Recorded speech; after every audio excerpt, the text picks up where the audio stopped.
Big push tonight to clean up the environment, including the water we drink, and it'll be up to you, the voters, to decide whether or not the multi-billion-dollar bill is worth your vote. News 12's Danielle Campbell breaks it all down.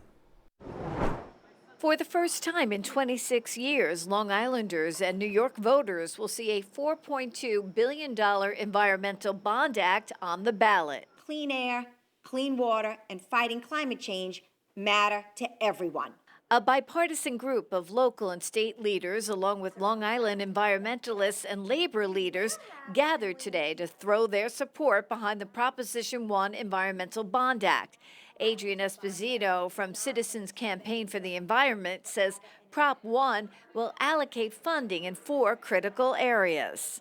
Up to $650 million for land preservation, up to $650 million for water protection, $1.5 billion to fight climate change, and another $1.2 billion to fight floods and weather events. If voters pass the Environmental Bond Act, each municipality will determine which environmental project is most pressing and then apply for the funding.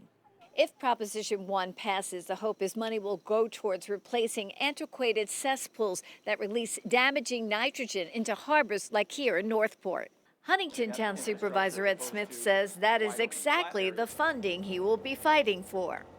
Sewers. We desperately need sewers in Huntington. We need to treat our wastewater and not just let it discharge into our groundwater that we drink. Bond money could also be used to preserve 30,000 acres of open land here on Long Island.